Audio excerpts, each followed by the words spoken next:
नमस्कार दोस्तों, आप देख रहे हैं ए न्यूज टुडे। दोस्तों, स्क्रीन पर दिख रही इस तस्वीर को आप ध्यान से देखिए।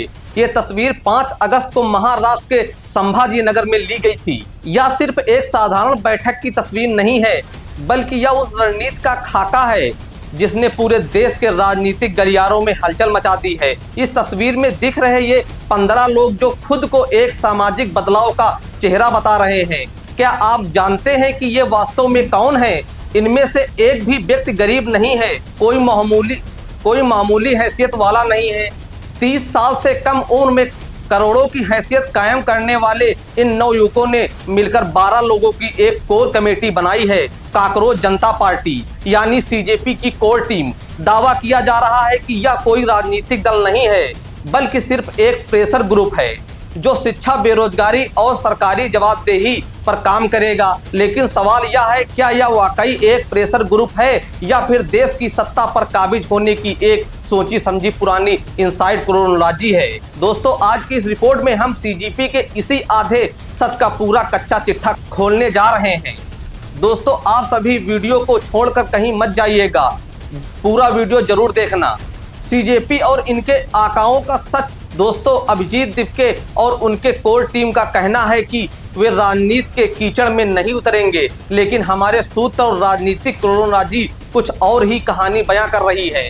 तारीखें बदलती हैं, चेहरे बदलते हैं, लेकिन फार्मूला वही रहता है। साल सन 2012 याद कीजिए, इंडिया अगेंस्ट करप्शन का मंच था। अन्ना हजारे का चेहरा था और हर मंच से चीख चीख कर कहा जाता था, हम गैर राजनीतिक हैं, हम कभी चुनाव नहीं लड़ेंगे। फिर क्या हुआ? 1 साल के भीतर आम आदमी पार्टी का जन्म हुआ और अन्ना हजारे को दूध में से मक्खी की तरह निकाल कर फेंक दिया गया। ठीक वही पटकथा सन 2026 में दोहराई जा रही है।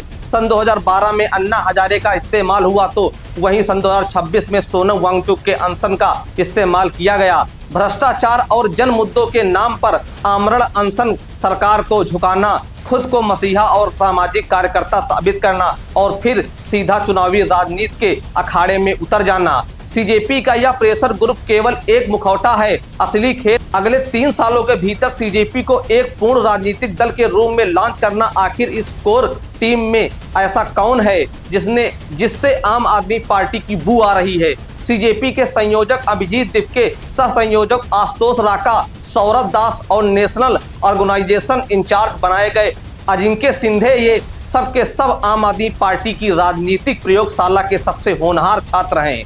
जब सीजेपी के मंचों पर एक एक करके अरविंद केजरीवाल, अतिशी और मनीष सिसोदिया जैसे दिग्गज पहुंचने लगे तो लोगों के मन में शक गहराने लगा कि क्या आप पार्ट 2 तैयार हो रही है?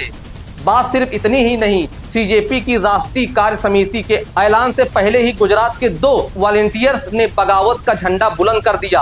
आरोप लगा दिया कि अभिजीत दिपके सिर्फ अपने करीबियों को तवज्जो दे रहे हैं और सीजेपी को अपनी जागीर बना रहे हैं। वॉलंटियर्स का सीधा कहना था, हम देश में एक और केजरीवाल पैदा नहीं होने देंगे। इस पूरी कोर टीम में सबसे दिलचस्प और महत्वपूर्ण चेहरा है 35 साल के अजिंक्य सिंधे का, जिन्हें नेशनल ऑर्गेनाइजेशन इंचार्ज बनाया गया, यानी वही पद जो बीजेपी में बीएल संतोष और कांग्रेस में केसी वेणुगोपाल के पास है। संगठन को विस्तार देने की पूरी पावर अजिंक्य सिंधे कोई सोशल मीडिया वाले मीम क्रिएटर या सिर्फ वायरल कंटेंट बनाने वाले नेता नहीं हैं। वे पिछले 10 सालों से अभिजीत दिपके के साथ हैं। सन 2016 के गोवा विधानसभा चुनाव से लेकर महाराष्ट्र में आप युवा अघाड़ी के संयोजक और सोशल मीडिया के कोऑर्डिनेटर रहने तक अजिंक्य ने महाराष्ट्र के लगभग हर जिले का दौरा किया है। सीजेपी के बाकी नेताओं के पास भले ही जमीनी तजुर्बा न हो, लेकिन अजिंक्य सिंधे के पास ग्राउंड नेटवर्क है। उन्हें संगठन में इसलिए लाया गया है कि ताकि वे देश भर में घूम घूम कर सीजेपी को वैधता दिला सके, कार्यकर्ताओं को जोड़ सके और जब सही वक्त आए तो एक नई राजनीतिक पार्टी का ढोल बजा सके। अब सवाल यह है दोस्तों, सीजेपी का राजनीतिक होने का यह नकाब कब तक टिका रहेगा?